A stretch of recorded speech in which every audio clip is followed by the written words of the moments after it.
Assalamualaikum warahmatullahi wabarakatuh. Perkenalkan, nama saya Aisyah dengan NIM 1052102220. Baiklah, di sini saya akan menjelaskan tentang permasalahan yang ada di Indonesia, yaitu tentang permasalahan sampah dan solusinya. Adapun tujuan pembuatan video ini yaitu untuk memenuhi tugas ujian akhir semester MK Pemerintahan Nasional. Baiklah, di sini saya akan menjelaskan tentang apa yang dimaksud dengan sampah. Sampah merupakan sisa-sisa kegiatan sehari-hari manusia dan atau proses alam yang berbentuk padat. Dan sampah ini dihasilkan manusia setiap melakukan aktivitas sehari-hari. Pembuangan sampah yang tidak diurus dengan baik akan mengakibatkan masalah besar. Karena penumpukan sampah atau membuangnya sembarangan ke kawasan terbuka akan mengakibatkan pencemaran tanah yang juga akan berdampak ke saluran air tanah. Demikian juga pembakaran sampah akan mengakibatkan pencemaran udara, pembuangan sampah ke sungai akan mengakibatkan pencemaran air, tersumbatnya saluran air dan banjir. Selain itu, eksploitasi lingkungan adalah menjadi isu yang berkaitan dengan pengurusan terutama sekitaran kota. Oleh sebab itu, banyak negara besar melakukan incineration atau pembakaran yang menjadi alternatif dalam pembuangan sampah. Sementara itu, permasalahan yang dihadapi untuk proses ini adalah biaya pembakaran lebih mahal dibandingkan dengan sistem pembuangan akhir atau sanitary landfill. Apabila sampah ini digunakan untuk pertanian dalam jumlah yang besar, maka akan menimbulkan masalah karena mengandung logam berat. Sampah adalah suatu bahan yang terbuang atau dibuang dari sumber hasil aktivitas manusia maupun alam yang belum memiliki nilai ekonomis.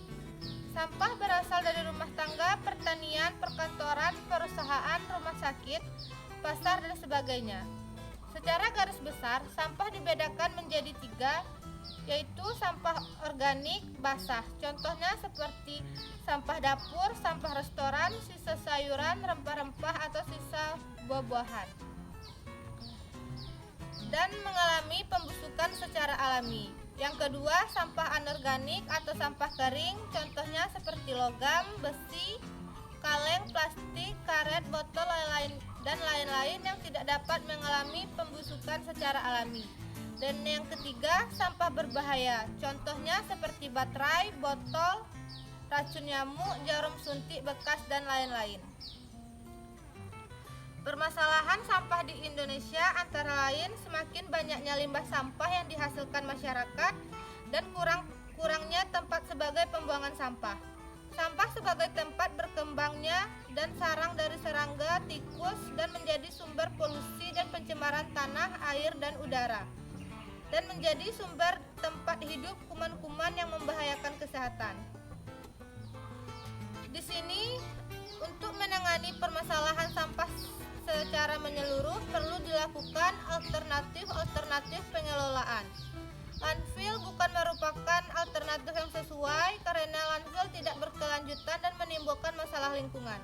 Malahan alternatif tersebut harus bisa menangani semua permasalahan pembuangan sampah dengan cara mendaur ulang semua limbah yang dibuang kembali ke ekonomi masyarakat atau ke alam, sehingga dapat mengurangi tekanan terhadap sumber daya alam. Untuk mencapai hal tersebut, ada 3 asumsi dalam pengelolaan sampah yang harus diganti dengan 3 prinsip baru. Daripada mengasumsikan bahwa masyarakat akan menghasilkan jumlah sampah yang terus meningkat, minimalisasi sampah harus dijadikan prioritas utama. Sampah yang dibuang harus dipilih sehingga tiap bagian dapat dikomposisikan atau didaur ulang secara optimal daripada dibuang ke sistem pembuangan limbah yang tercampur seperti yang ada saat ini. Dan industri harus mendesain ulang produk-produk mereka untuk memudahkan proses daur ulang produk tersebut. Dan prinsip itu berlaku untuk semua jenis dari alur sampah. Pembuangan sampah yang tercampur merusak dan mengurangi nilai dari material yang mungkin masih bisa dimanfaatkan lagi. Bahan-bahan organik dapat mengkontaminasi atau mencemari bahan-bahan yang mungkin masih masih bisa didaur ulang, dan racun dapat menghancurkan kegunaan dari keduanya. Sebagai tambahan, suatu porsi peningkatan alur limbah yang berasal dari produk-produk sintetis dan produk-produk yang tidak dirancang untuk mudah diatur ulang perlu dirancang ulang agar sesuai dengan sistem daur ulang.